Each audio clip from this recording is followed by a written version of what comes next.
Thanks for tuning in to another interview on TealTownUSA. And today we are with the one and only Mark Purdy from the Mercury News.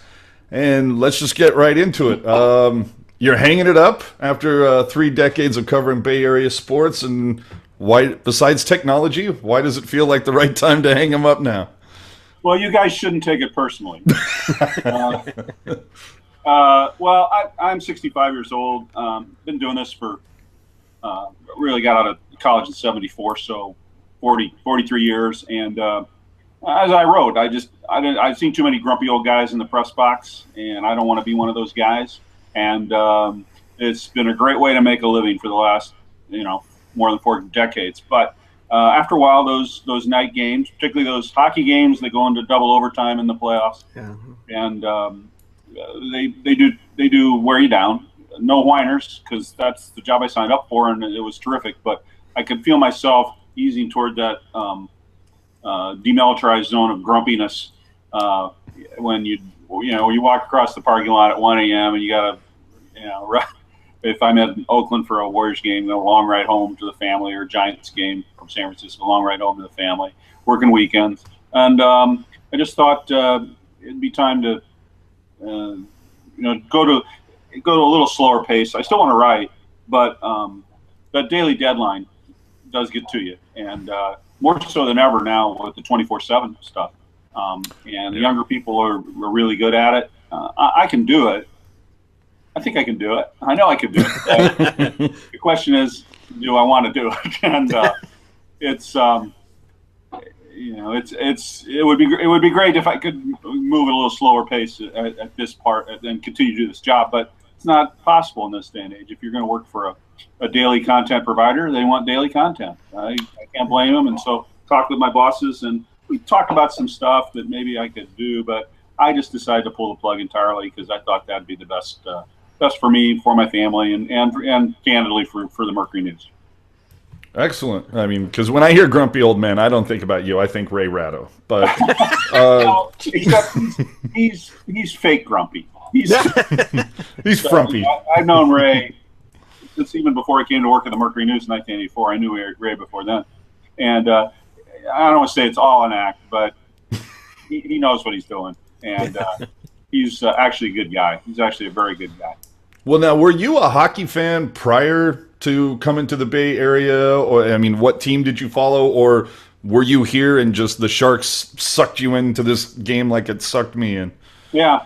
No, I grew up in a very small town in Ohio, Salina, Ohio. If you look it up on the map, it's right near the Ohio-Indiana border. So we were right in the time when I grew up in the 60s. We were right in the middle of the old International Hockey League. So it was about an hour drive to see the Fort Wayne Comets and about an hour drive to see the Dayton Gems. And always loved going to those games. I'm not gonna lie, football was bigger in Ohio. It always is. But I loved going to those minor league hockey games. And then went to college in Chicago, so saw some Blackhawks games. And then before I came to Mercury News, I covered the 1980 Lake Placid Olympics. Where that's still the most exciting event I've ever covered, the victory over the USSR by the USA. And as a kid, I should mention, if you go to the map and look up Salina, Ohio, you'll see it's on a big lake, Ohio's largest inland lake, 10 miles long, 5 miles wide. It froze over in the winter, and we'd go out to my friend Cochise Smith's house. Cochise was his real name, and he lived on the lake, and we'd put on skates. And I never played any organized hockey, but played pond hockey out there, and that was always a lot of fun. So yeah, I was a hockey fan. I loved the game before the Sharks showed up, and then when the Sharks did show up, I determined I would become more knowledgeable about the game, and so that's really what drove my, I guess, immersion into the NHL was the Sharks, and knowing I had to. Yeah, I better learn. I mean, I remember. You know what? I remember. You didn't ask, but I'll tell you.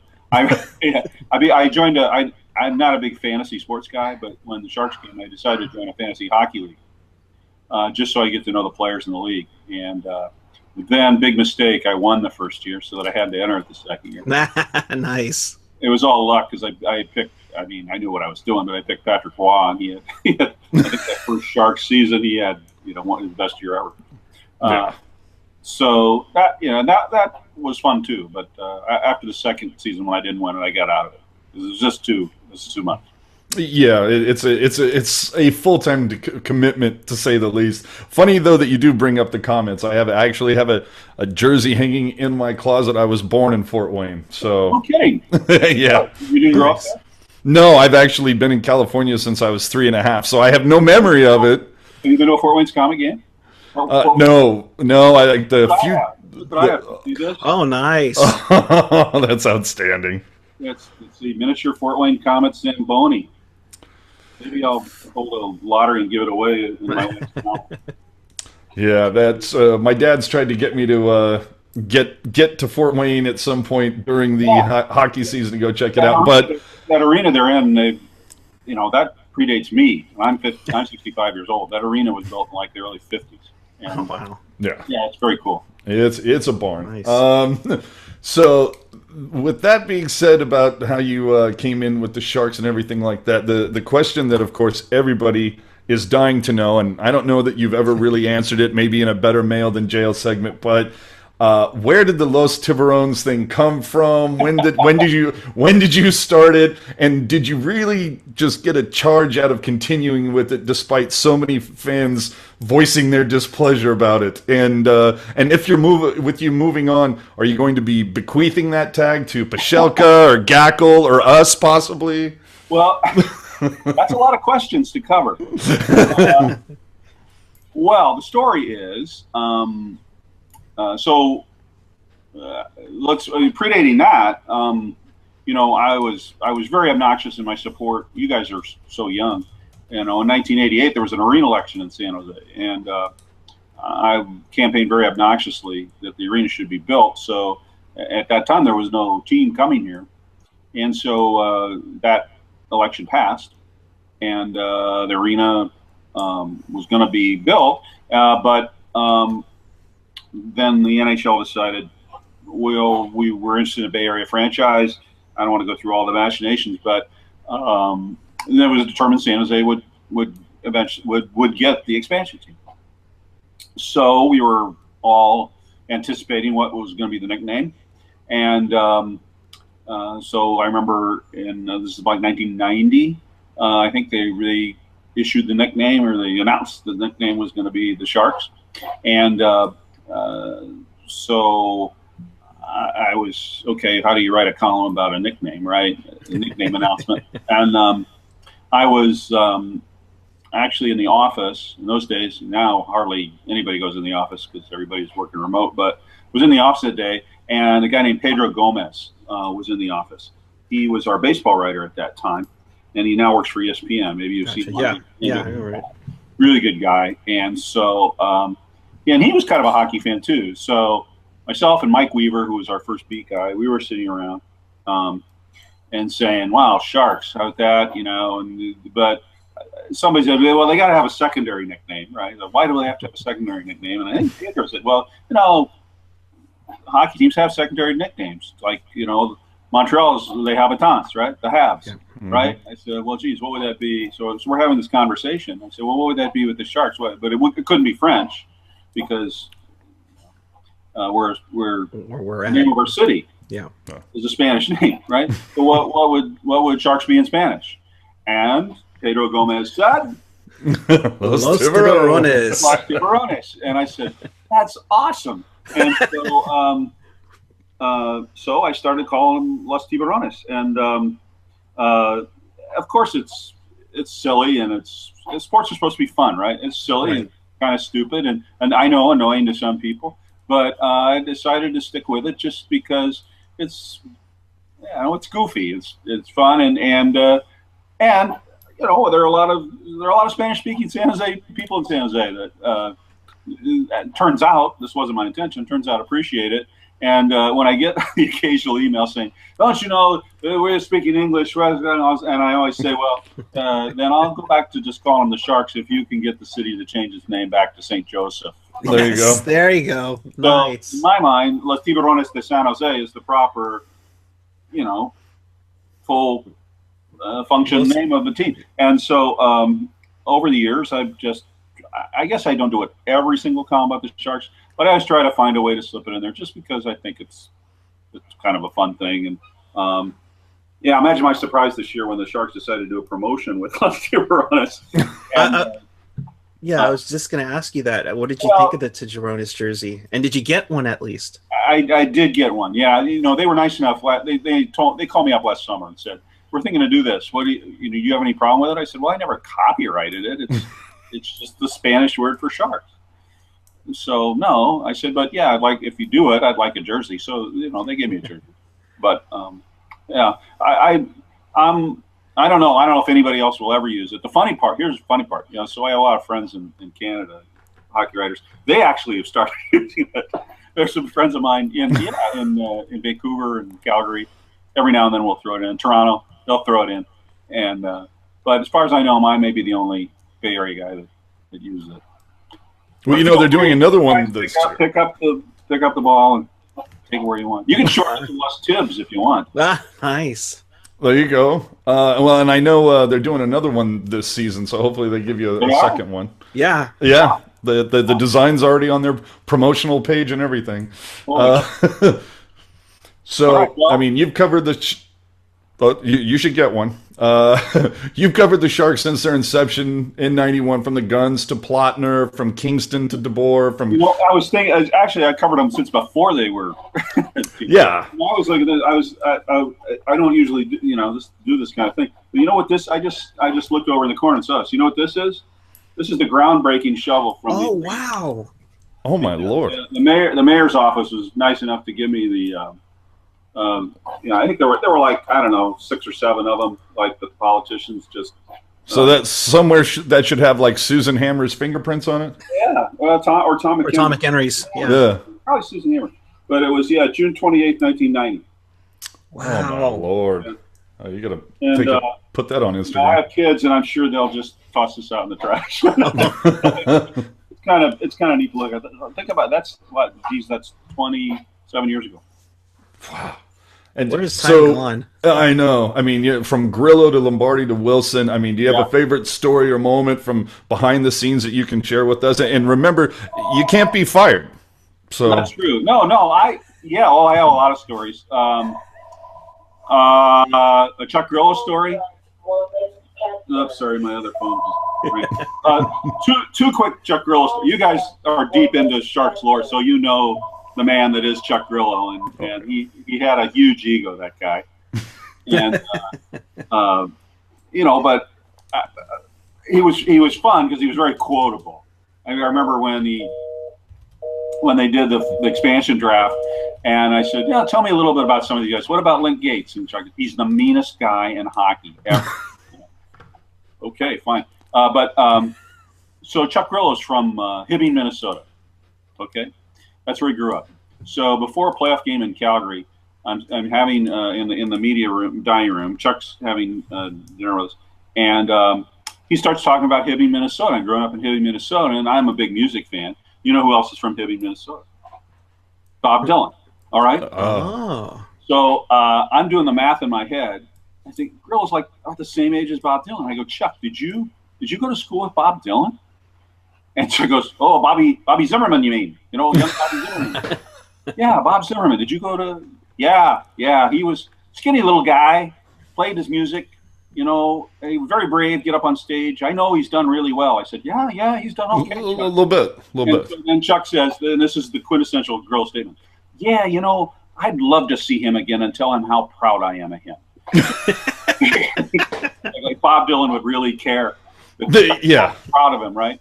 But Grillo figures in the other. Okay, here's a behind-the-scenes story that I told. I actually wrote it, I think, but not the total details, and I'll give you the total details. So after this would be 94, 95. So if you remember, the Sharks went to this goofy 3-headed monster concept. Oh yes. Remember, it was Art Savage, Chuck Grillo, and Dean Lombardi. Yep. No, it was George Kingston. And then Kingston got fired, and then this mess of a front office thing they had, and so after the 90, I guess it would have been the 94 they 91. They make the playoffs in 92, 94, and then 95. So this may be like the start of the 96 season. Okay. The Al Sims era. Yeah, well, so Dean Lombardi, very, very intense guy, right? His best quote was always, you know, but a hard-working guy. And so there's all this, there's beneath the surface, there's all this infighting in the Sharks front office, right? That later turned out, you know, they fired Kevin Constantine and all that. Well, it all started opening night of the 96 season. Even that was the 90. No, it was 96. So Grillo and Lombardi are not meshing. They're not. That's not working. Grillo thinks he knows more than anything. Lombardi is double. He second guesses himself on everything he does because he's just this thinker and he's always grinding and a young guy at that point. And Grillo is trying to essentially take over the whole operation. So somehow Dean gets copies of emails that Grillo has sent to Art Savage and George Gunn about Dean and how Dean isn't really capable and he's too young to do this job and blah, blah, blah, blah, blah. So Dean is very upset by this, furious. I would be too. And so this is opening night, guys. This is opening night. Opening night that season. God, against the Dean gets this, and he just freaks out. He sees all the copies of emails. So he goes home. He leaves the arena in the afternoon of opening day, and he goes home, and he starts drinking. And he calls up Savage and says, "I quit. I can't work with this guy. I'm done. You know, see you later. You guys want to? I'm done with you guys." And Art goes, "Now calm down, Dean." No. And Dean's and now he's just really in the cups and really just ranting. And so as picture this scene. So as fans are streaming in for opening night. it's a one, you know, here we go. We made the playoffs the last year too. You know, the first two playoff appearances. Oh, hooray! You know, Savage and George Gunn have to leave the arena as the fans are going in and drive to Lombardi's house and talk him out of quitting. So they're at home, talking him out of quitting, and trying to get him, you know, back on track. And in the end, successfully do that, convince him. But at that point, Savage and Gunn realized they got to choose between Grillo and Lombardi. They can't have this situation. So in the end, they go with Lombardi, and that was why, because Lombardi was going to quit.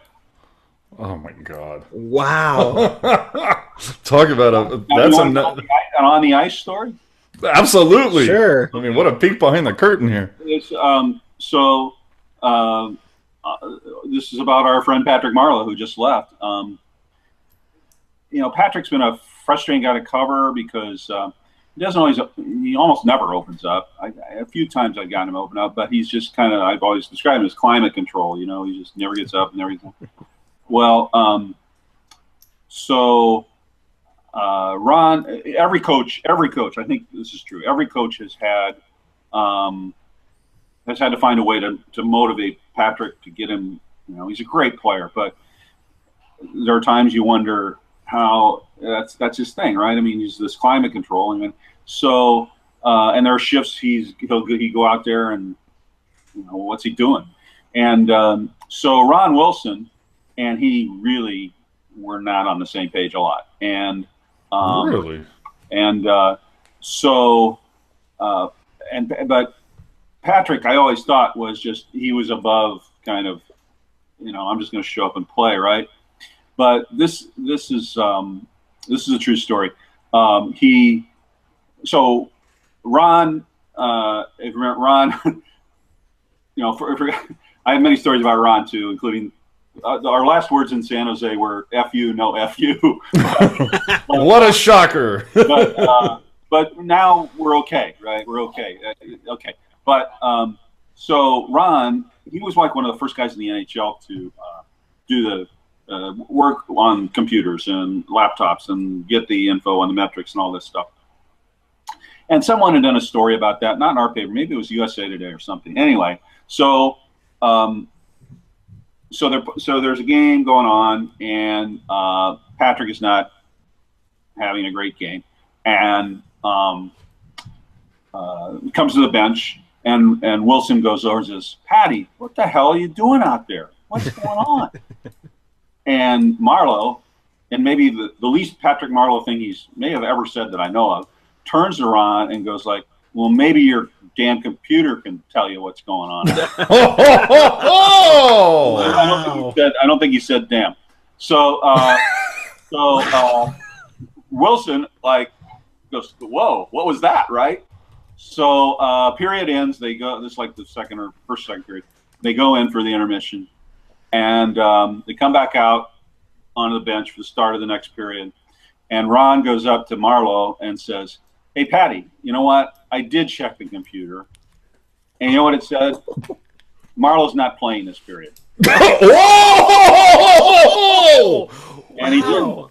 And that led to, I believe, I don't think that led to Ron's firing eventually because there were other things involved. But I know that the general manager had to have both those guys in for a little talk about, guys, you know, you've got to get on the same page or, you know, this isn't going to work.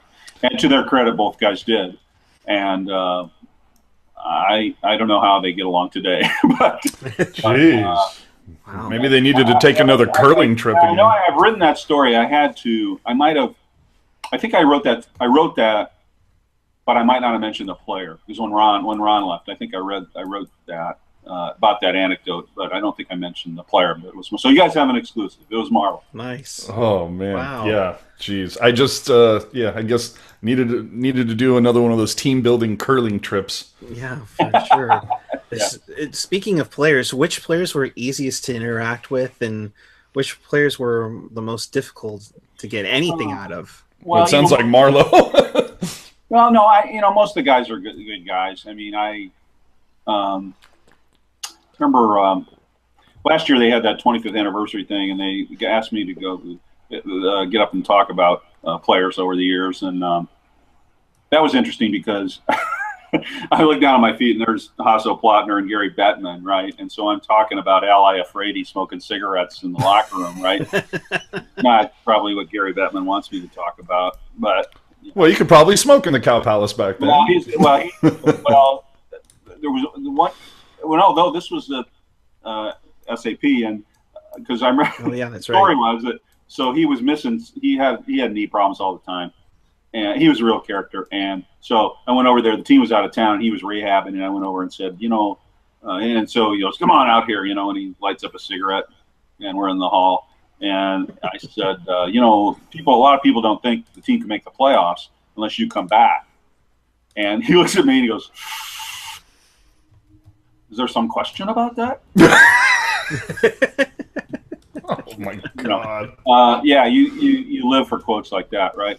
I hesitate to name. I mean, I love Jonathan Cheechoo. He was one of the most honest guys, and I really missed it when he left because he was one guy you could go to in the locker room and say, "Hey, John, this is how I'm reading this. Am I off base? You don't have to tell me on the record, but am I off base on this?" And he would always say, "No, you're off base," or "No, that's probably right."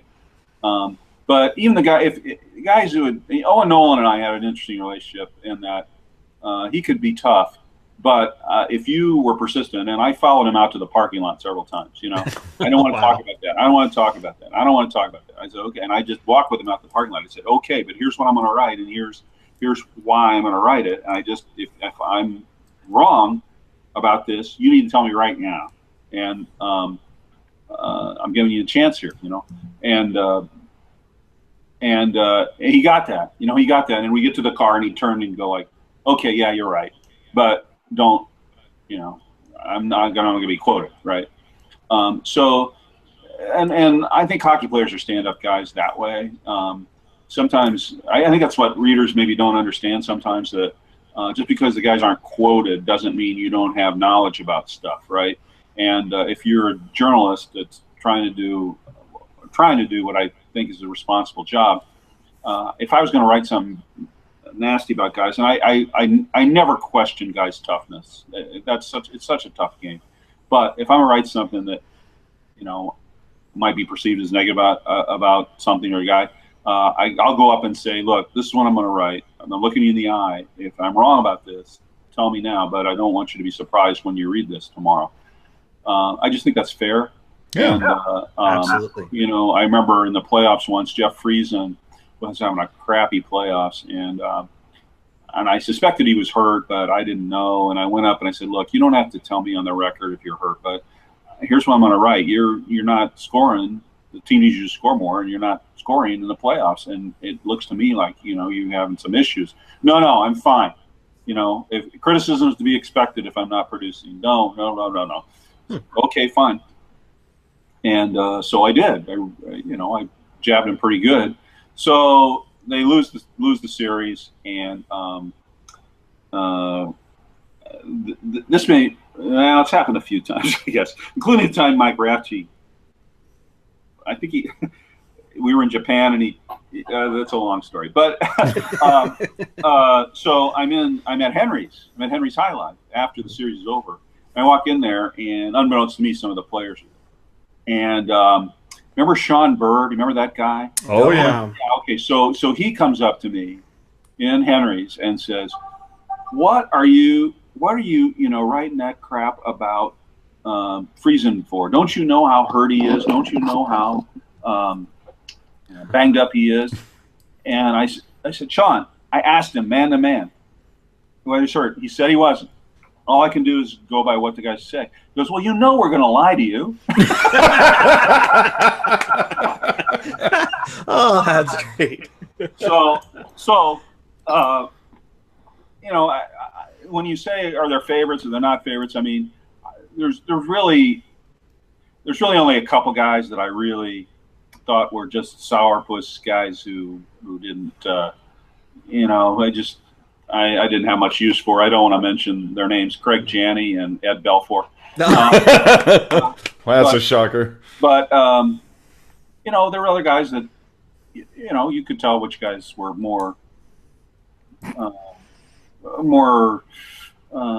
open, right? But well, I think one of the things that also kind of goes with that is when you're covering this team in the 90s and into basically up until the last 5 or 6 seasons, you didn't have a moment like what happened with Dan Boyle becoming this 20-second video clip. Right. You didn't have that in the 90s, so all that stuff wasn't coming out, and that could potentially eclipse what the actual story is. Yeah, I'd forgotten about the thing with Boyle. Yeah, well, that happened. But Dan was great. Dan, probably one of my favorite interviews. I mean, he was game for anything. And so, if you remember what happened there was this was in the middle of the LA meltdown? I can't remember. Yep, this was the reverse sweep that led to the Summer of Shame. Yes. So early, and so the Sharks win the first 3 games, and after like Game 5, they lose 4 and they lose Game 5, and Todd McClellan says, "Well, if these guys think they can just cruise until they get to Game 7 and then win it, that's they shouldn't be playing," or I forget what the exact quote was. So after they lose. Maybe they lost Game 4 and then they lost. I think it was after Game 5, right? And it was here. And so I brought McClellan's quote up to Boyle. Said, your coach says if you guys think you're going to be cruising this, you did. And I said, I'm just in my head. We're trying to remember. I said, do you detect any of that here? Do you think there's any of that going on? And he just went off. He just kind of almost came out of his seat. He was sitting down, or maybe I don't. But he was really in my face, and saying, "Are you saying we're not trying? Are you?" I forget the and you're right, and all that was captured on video. That's happened to me hundreds of times over the years, but that was over video, and so people made a big deal of that. I thought it was an honest reaction on the guy's part in a professional discussion, and I was never afraid he was going to hit me or anything. And the next day, I went up to him and I said, "Hey, are we good? Because that thing last night was kind of crazy." He goes like, "Yeah. I just didn't like the question." I said, "That's fine. You don't have to like the question. Just tell me." I'm never upset if a guy says that's a stupid question. It's part of my job to ask the questions I think readers want to know about, and if part of my job is to take abuse like that, which I didn't really think was abuse, I thought it was just a kind of a back and forth. I don't know, but you're right. In the moment. What's your question? I'll let Eric ask this one. So you follow the team, home and road. Were there any road moments that stood out for you? And we hear from, I think Dan Ruzanowski will tell you like in a second. Oh, Montreal is my favorite road city. What's the best road city to you, and why? Well, I love going to Canada because it's a different thing. You guys have probably been up there for hockey. It's a different deal. One day. Yeah. So, wow. Well, Chicago. I mean, I went to college in Chicago, and I think that's a great city. I love going there. And quite the anthem. Chicago, huh? And quite the anthem performance. Yes, that's a great place. Probably, I would say Chicago. Other than that, I always like going to Calgary. I just thought that was fun.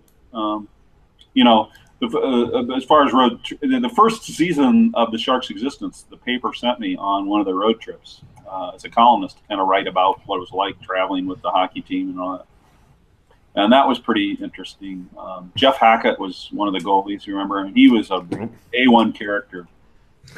And the trip was a weird trip. It was like Calgary to Toronto to Hartford it was like and Boston, and I don't know, but I think it was Toronto where the guy, one thing I think all pro teams kind of do. Well, it must have been I don't know. So the bags are coming out of the carousel. I think now probably teams just pick them up and take them to the hotel, but the bags were coming out of the carousel, so they bet on which person's bag is going to come out first, right? And so they're waiting. There are no bags. You guys are going to. So Hackett jumps on the carousel and goes back into oh my God! Behind where the hell are the bags? And alarms go off, and here come the Mounties, and and Hackett comes out the other side and takes off his coat and hands it to another player and says, "Give me your coat." and the Mounties come up, and Hackett goes, "What happened? Where he goes?" And Hackett goes, "He went that way."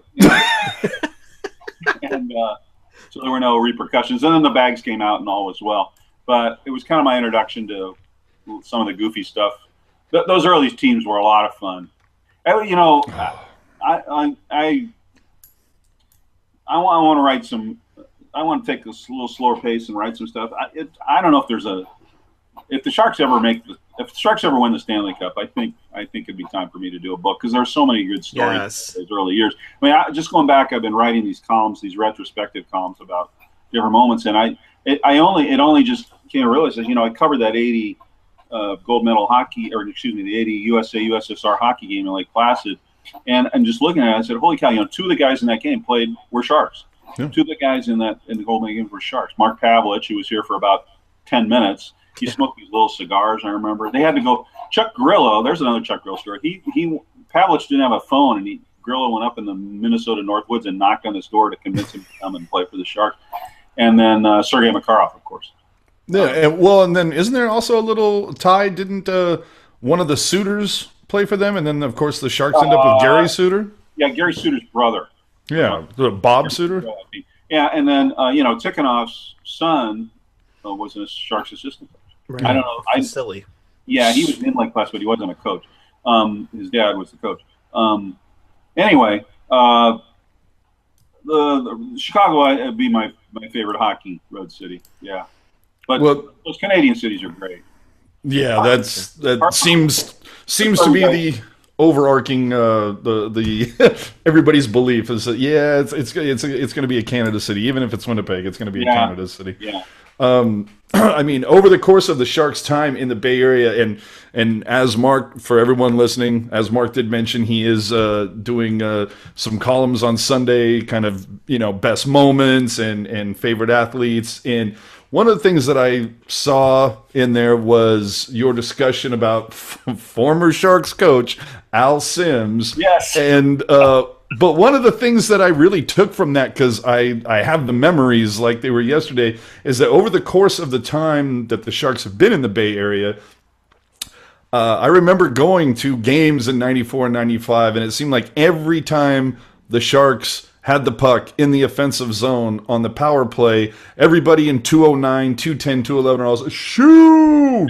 Yeah. And when did you notice, because I know in your article about Al Sims that Sharks fans were so happy and so excited and just to have their own professional team that they could have done another 70 or 10 and 72 season and stunk up the joint, and the fans would still be showing up and selling out the barn and screaming every game. When did you see that transition of the knowledge, that you started to see more knowledgeable fans showing up? I think I'll have to get out the record book here somewhere. I think after one of those crushing playoff losses to Detroit, I think going through those playoff grinds where you could see just how difficult it is to win a series and what you had to put into doing it, and then also could see mistakes. Could see mistakes being made that prevented some of that. I think that got the Sharks fans maybe a little more on board with some of that stuff. And then I also credit Drew Mendes too. Drew was pretty good at educating people, and he would have to bite his tongue because he was being paid by the team, but he would say stuff in between the lines that would educate people about what the strategy was and why certain things were not working. So I think it was probably, so I would have to say late 90s. Yeah, right in there. Maybe was it against Detroit where Marlowe did the flamingo thing where he lifted up his foot? Yeah, that was Detroit. Yeah. Well, that was pretty obvious that was not a and I think that would be maybe if that was the tipping point, maybe. See, for me, the tipping point, or at least when I started to kind of like see it happen or just become a little more cognizant, was Nolan getting that at the end of the second period versus St. Louis, the goal from center ice versus I mean that's when it feels like, oh, okay, we're starting to actually understand what we've been watching this whole time and just screaming. Yeah, interesting. Yeah, that was a moment. That was definitely a moment. I think it might have been the first period, but it was the end of one of those periods. Yeah. And and was it end of the first? Was I end of the first? Oh, okay, my bad. Wow. Felt like the second. Wow, I know trivia better than you guys. No, I'm not quitting now. Well, you were probably there, so I had to watch it on TV. I was there, and that was a pretty cool moment. Sharks fans, they have a right to be disappointed about a lot of things over the years. But think of St. Louis fans, right? They haven't been to the final since '68, I think it was, right when it was set up with the two divisions with the expansion division, right? And they've had a lot of crushing losses too. But that was a big moment, and I think I want to have beers with Owen some night and talk about that, because remember then the next series he was no good because I think he might have pulled his hernia or something on making that shot. I never really asked him that, but he had an operation in the off season after that, And he couldn't do anything in the next round, and they lost the next round. Well, what about guys? What about when I've asked Nabokov which was the best team he played on, he thought it was the team that lost to Colorado when Solani missed the open net. He thought that was the best team. He thought that's the team that could have won the Stanley Cup more than the President's Trophy team even. And there's a lot of people that say that seeing that also made Sharks fans, a little more hard-edged. Yeah. No, definitely. There's been a lot of time because the following year after that, if I remember correctly, there was a lockout, right? Yeah. Yeah. Yeah. You're right. Yeah, so there's a lot of people that said that that was the year that the Sharks should, if it wouldn't have been that damn lockout. I'm one of them. Yeah. I mean, if somebody was supposed to win it that year, right? No, seriously. Yeah, after maybe that was the year the Sharks were supposed to win it. Yeah. Right after that 04 year, that kind of came out of nowhere, really. And then you had that lockout. That was the most frustrating thing of the year because it just killed the momentum.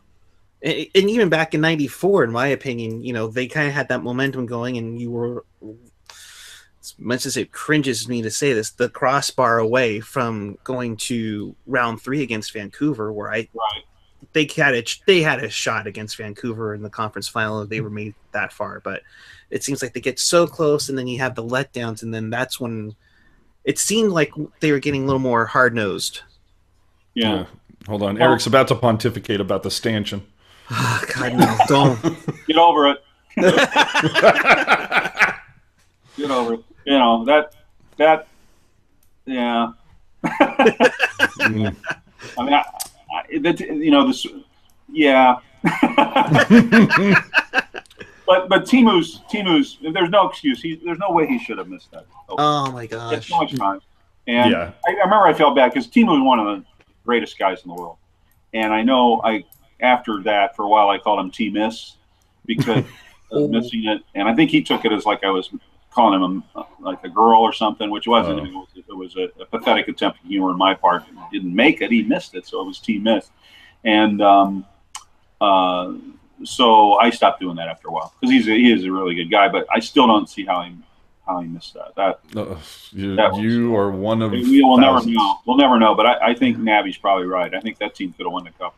Yeah, totally. Well, kind of moving a little bit away from the Sharks and getting more into your department of expertise, besides, of course, hockey.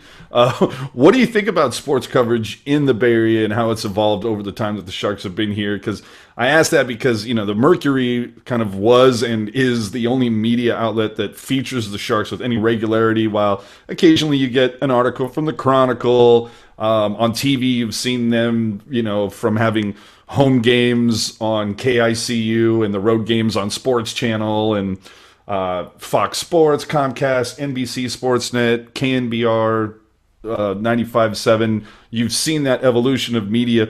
But still, to this day, after 26, 27 years, it's still the Mercury is the one that gives them the most coverage out of anything. Do you think that there's something that the Sharks aren't doing, why they don't get just a little bit more love on the local sports talk and what have you? Yeah, that's a multi-layered issue in my mind. And yes, thanks for recognizing the Mercury News does make an effort to cover them. I don't know the Sharks were always one of my default positions. Default topics if I was trying to map out a week. And I'm not so sure that's the case with other columnists in the Bay Area. Matter of fact, I know it isn't. Some of that's because I worked for the Mercury News, which was then the San Jose Mercury News. Now we're just the Mercury News. And I think a number of things work against the Sharks in getting into that little more, how do we define it? Just becoming part of the conversation, sports conversation in the Bay Area. One is their broadcasts are not on a sports talk station. They're on an FM classic rock station, which is a fine FM classic rock station. But everything in sports, and I don't know if a lot of fans understand this, everything in the day in sports is kind of intertwined marketing wise and ownership wise and everything else, in that I don't know that anybody's tracked it, but I would guess that, for example, the Warriors used to be on KNBR, now they're on 95.7. I would bet there's less Warriors talk on KNBR. They still talk about it a lot, but probably less than when they were on. The KNBR almost never talks about the Raiders. Why is that? Because 95.7 has the Raiders games, right? Mm-hmm. If you have a partnership with a team and their broadcasts are on your air, usually part of the deal is there's a show with the manager or the coach, or a show with one of the players that comes on. And that isn't going to happen on the two sports talk stations in the Bay Area with the Sharks, because the Sharks don't have a business deal with them, quite frankly. Now, they could.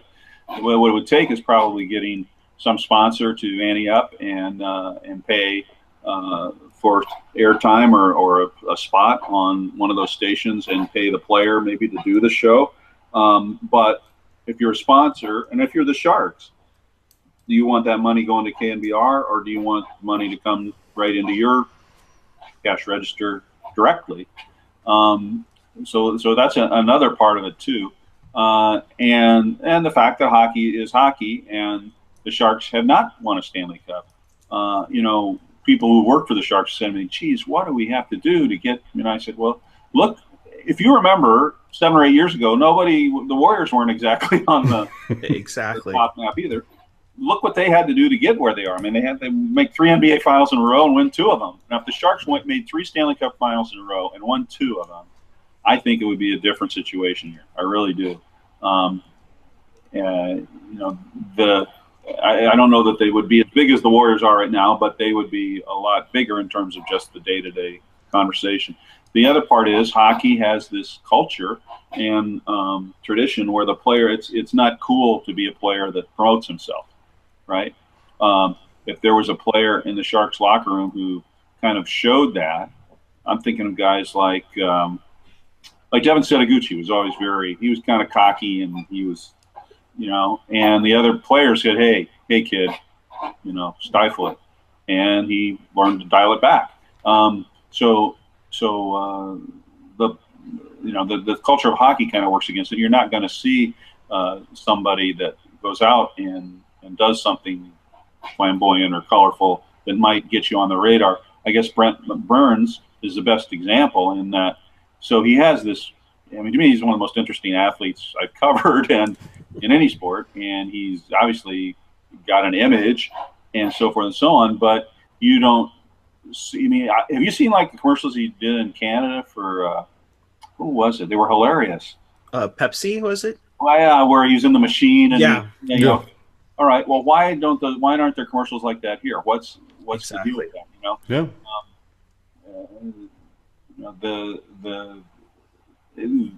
For whatever reason, the NHL and the Sharks, as part of that, can't seem to break through into that echelon where these guys. Brent Burns should be one of the most recognized athletes in the Bay Area.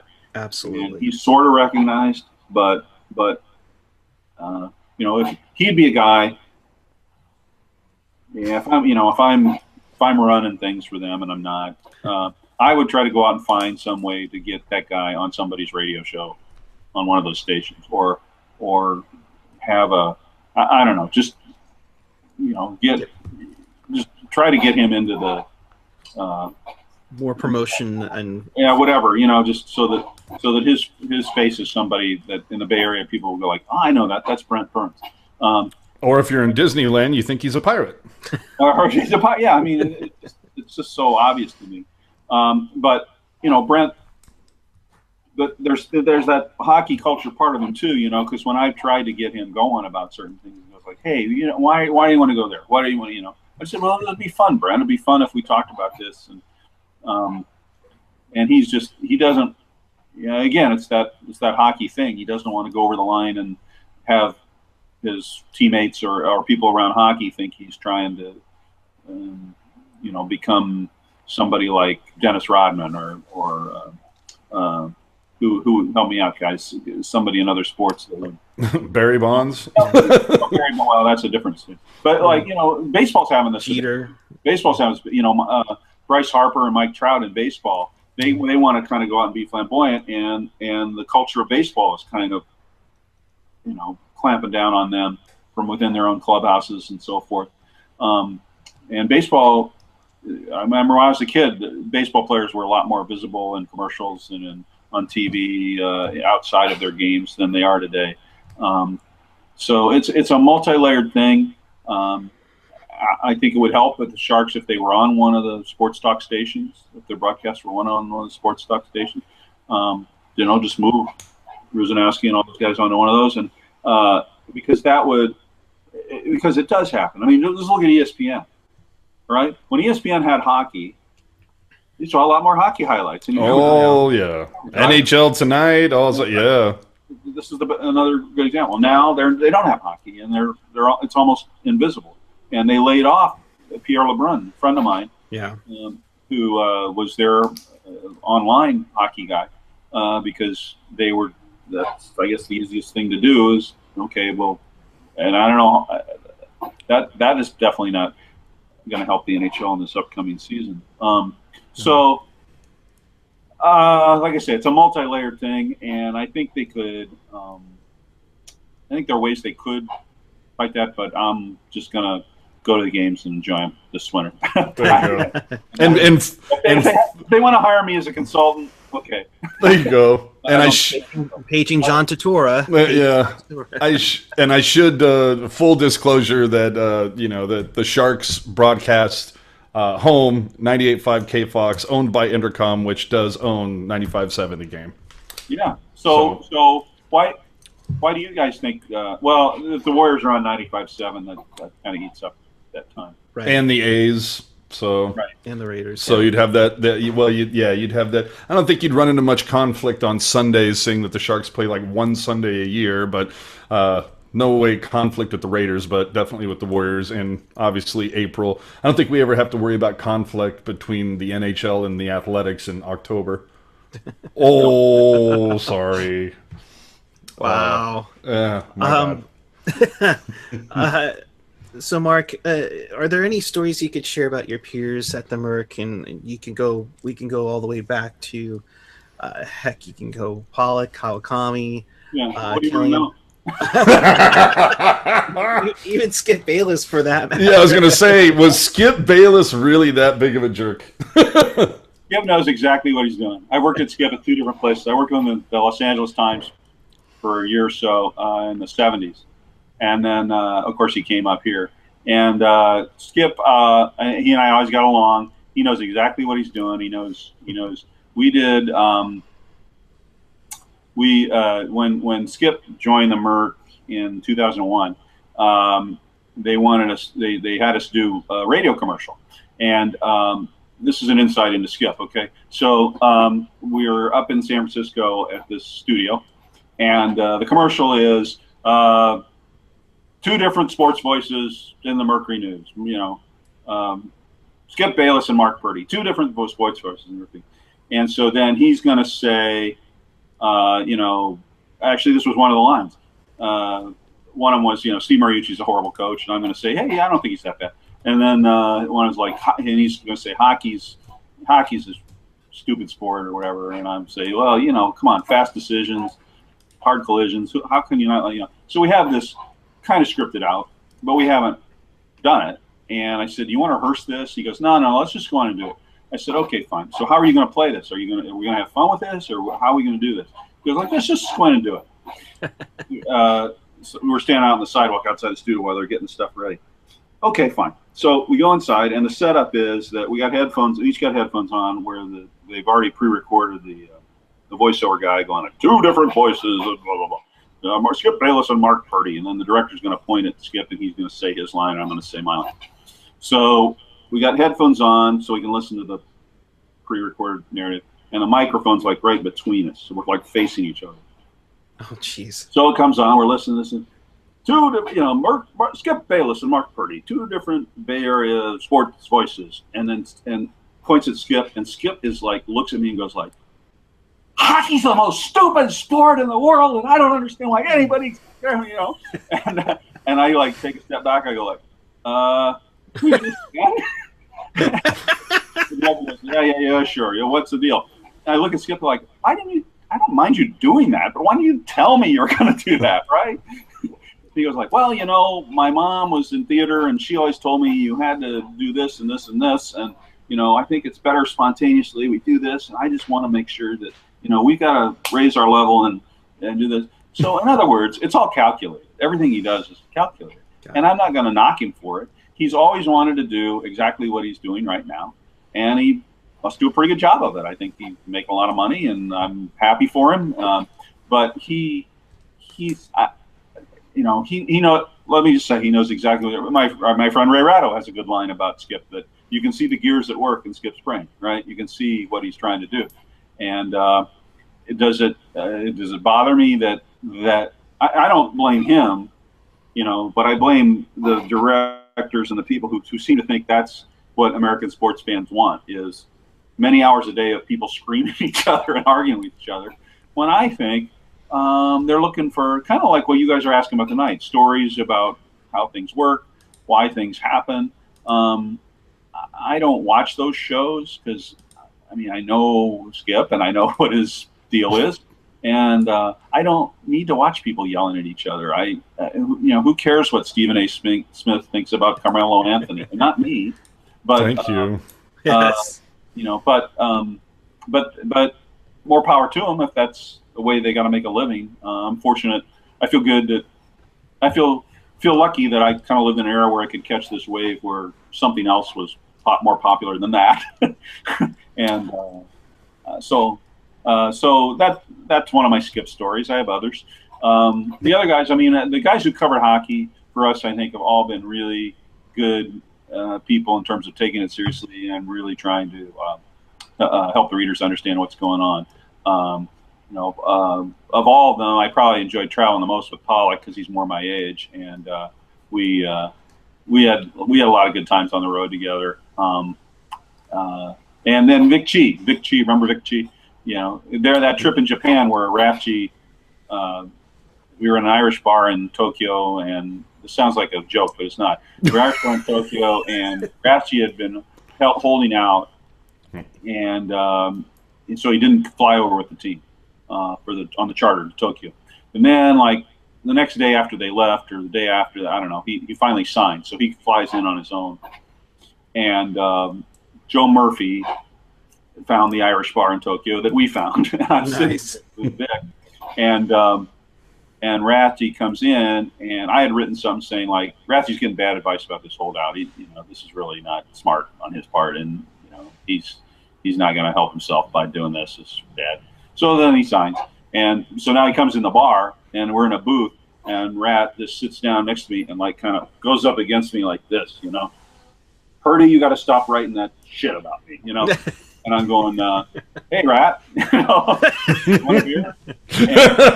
And, you got to stop writing that crap. I go like, okay, like what? You know, we'll talk about it, but let's sit down and talk about it like guys, professionals. And he was like, well, you know, I don't know exactly what you wrote, but Drew told me you wrote. Oh my God! Oh no! You can't even quote it. Okay, no, that's okay. So I said, Mike, you know, I have two rules. One is about this kind of stuff. One is I'm happy to talk man to man with anybody about what or man to woman or whatever, about anything I've written. Look them in the eye and we'll talk it out. And we may agree or not agree, but I'm happy to do that. That's the first rule. The second rule is you got to read it first. Yeah. Yes. And so we sat there and had a beer and it was okay. But Vic Chi, he was an interesting guy to travel with because he would go to the weirdest restaurants. And I remember in Tokyo, he wanted to go to this, again, sounds like a joke, but not. There was this German beer garden restaurant in Tokyo that served horse meat. And Vic had always wanted to eat horse meat. So we went to this place, and he had a horse steak. And he says, "You want a bite?" I said, "Well, I guess I should try a bite." It was horrible. And but Vic loved going to – he would find the weirdest – there's this place in Denver the Buckhorn, I think, where they serve like, alligator and this weird stuff. And he would always want to go there and eat weird stuff. Well, did Vic make it through the sandwich? Yeah. He got all the way through it, did he? Yeah. Yeah. And then he walked out of you're talking about the horse meat, right? Yes, yes. Yeah. And then we walked out of the restaurant and he went, not true. But I went like that for him. It's great. I don't know if the Sharks beat is seen as a primo beat at the paper, but I know Curtis Pichelko, who covers us now. He's from Canada. He went to the University of Calgary, and Paul Gackel's from Canada, and so I think you got two good guys covering the beat right now. I hope that they continue to support that with Mercury News, because the Chronicle, as you point out, does not do that. And I hope also readers understand. One of my biggest fears as I leave the business is that more and more the information about the teams, not just in hockey but in all sports, every team has its own website now. Every team, and more insidiously, a lot of teams will have arrangements with other websites and other that sort of look like they might be independent, but really they're either owned by the team or there's some sort of arrangement there, and so you're not getting an independent look at things, and I don't know that some readers are discerning enough to understand the difference. Yeah, you could go back. I think it was 4 or 5 seasons, and prior to that, like obviously late '90s and through the aughts, that the Sharks, when everybody had an independent website, the Sharks had one of the best, and of course you would expect that here in the Silicon Valley. But about 5 or 6 years ago, it was clear that the NHL took over, because it used to be SanJoseSharks.com, and now it's teamname.nhl.com, and every site looks the same except the color scheme and the photos, but it's all the same, all coming from one place. Yeah, right. You've got announcers for the game being paid by the team, okay, and nothing against those guys, but I know I really respect Randy and Jamie and those guys, but I know they are coached by the team, to be able to say certain things and not say other things. And again, I understand that, but I think readers and viewers need to understand it and root for independent voices, outlets like the Mercury News and other places, and probably like your podcast, right? Right. Yeah. What teams are struggling with now is, like, you have a lot of online people that want to write about this stuff, but how many of them should you credential? Can they, will they? And really, it comes down to me, professional behavior, professional standards. I think there's nothing wrong with online people coming in to cover a team, as long as they follow the same professional standards other journalists do. But teams are struggling with that. I just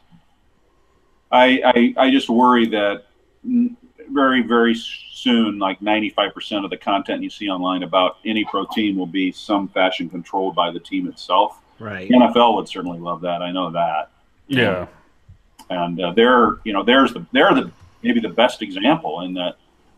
Real quick, and then I can take another question or two, and then I got to go eat dinner. But yeah, but the NFL has it.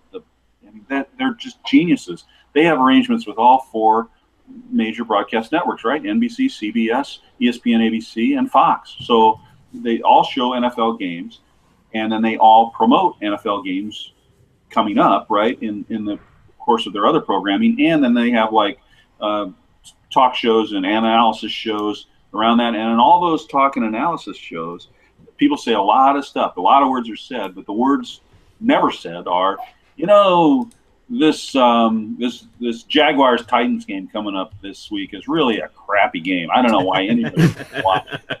No, because they have their business partners. They have a vested interest in promoting, and they'll be happy to talk about controversies in the league, as long as it's all driven toward getting people to watch those games.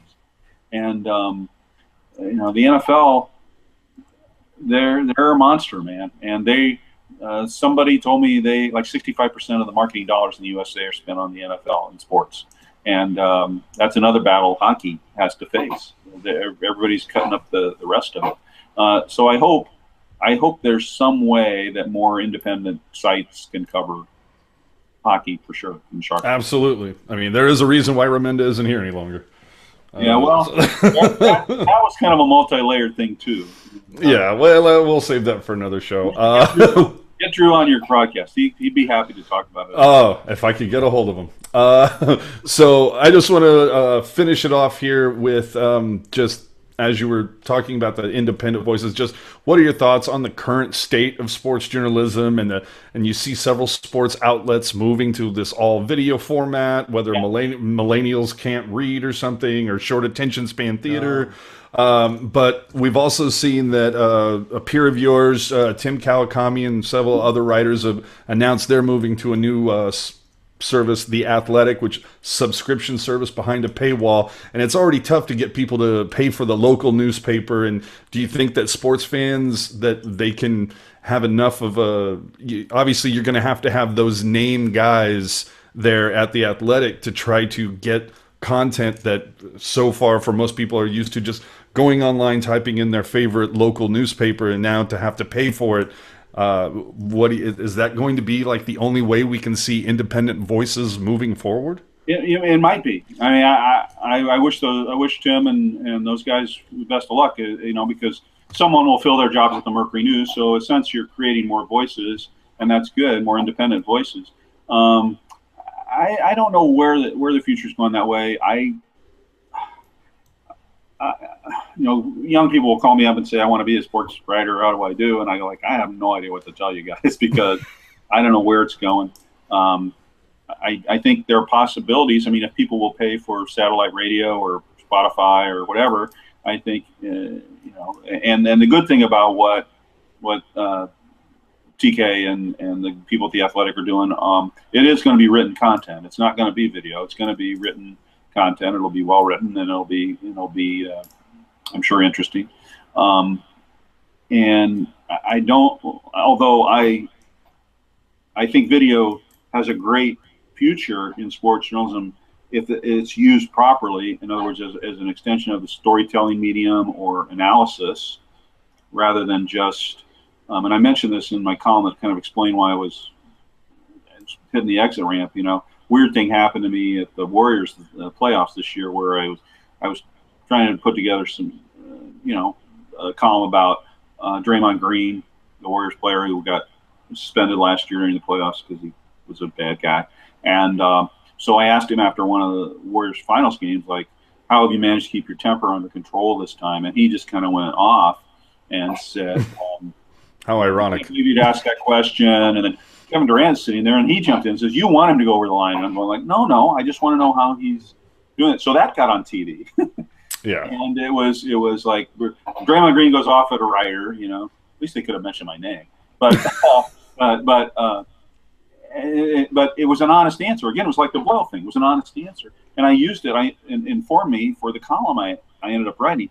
But if you went to the online numbers to see what people clicked on, it wasn't my column about how Draymond was keeping his temper under control. It was like the exchange between him and me, right? So people thought that we're more interested in seeing that than in what I believe to be, you know, I worked hard at writing an analytical piece about it. And that didn't make me sad, but it kind of made me shake my head. Yeah. And I hope that that's not where we're headed, where just people want to watch 20-second video clips of stuff instead of reading something that somebody's taken some time to put together a good analysis about. And that's up to you guys, right? It's up to the fans who make the choices. And I'm a big market-driven guy. If the market is placed in the marketplace, but it seems to me that you know, like pointing fingers at millennials or anything, but it seems to me now, whether it's millennials or whatever else, the thing that is driving sports journalism coverage now is whatever happened in the last 5 minutes or might happen in the next 5 minutes that you can tweet about and then maybe go to a short, punchy story about. That's really what people are interested in, which, I want to believe there's a market for people who seek intelligent sports commentary that goes through some of these layers we've talked about in this conversation, that it isn't just what's on the surface. There's stuff going on underneath. And I'm rooting really hard for that. It's going to be a difficult time getting us to the next step, which I think probably will have to be subscriber content. I don't know. Would you guys? I mean, the Athletic works out to like $5 a month or whatever that is a day. Would you pay for that? I mean, it's one of those things. Honestly, it's to a certain extent being familiar with I'm familiar with Kawakami's writing. I'd have to get to see some of the others. If they set it up similar to, I believe, the Wall Street Journal, where like the first 5 articles in a month are free, but if you want to read beyond that, like I'd want to at least sample some stuff. But yeah, I think I'd be open to it because, as you say, as we've seen, if you go to the Sharks website, it's kind of everything's coming out of a centralized communications workshop from the NHL offices. You don't hear the independent voice. So yeah, I would, if there was a Sharks specific section or a Bay Area specific section. Well, bad news is they're not going to do much on the Sharks. Of course, they're playing now. They have the Athletic site in Detroit. Craig Custance is the editor there, and he's a hockey guy, and so I know he'll try to. Their idea is that maybe they can get, and there's a Chicago the athletic site that will also be writing more about hockey. And I think their idea is that maybe those guys will provide hockey content somehow here for this market. I don't see how that's going to work, but I see the numbers. The Athletic is not going to, they're not going to be stupid. I mean, the Warriors and the 49ers and the Raiders are what drive eyeballs here in this market. And absolutely. So that's what they'll be concentrating on. So not good for Sharks fans in that regard. But I'm rooting for the Athletic to make it, certainly, and as well as the Mercury News and the Chronicle. Well, that's it. I mean, thanks for taking the time to join us here on TealTownUSA, Mark. I always enjoyed being on with you guys, and I hope you continue your stuff and all. If my wife and I share season tickets with 3 other couples. So we're like a fourth of the Sharks games in section 114. Anybody wants to come by and say hi. My wife really loves it when I ignore her and then I'm talking hockey. So no, I always have fun talking with readers because you don't get a seed. And now I'll just be enjoying the games along with them. Maybe I'll wear my Los Tiburones jersey. There you go. See, that's how we'll be able to pick you out of the crowd. But should I really do that? I mean, isn't that kind of? Let's take a show of hands. How many people think I should wear my last name? Oh yeah, absolutely, at least once. Once? Okay. You got to do it once. All right. Mark Purdy's last column will appear August 6th in the Mercury News, and you can find Mark on Twitter under the handle @MercPurdy, MERCPURDY on Twitter.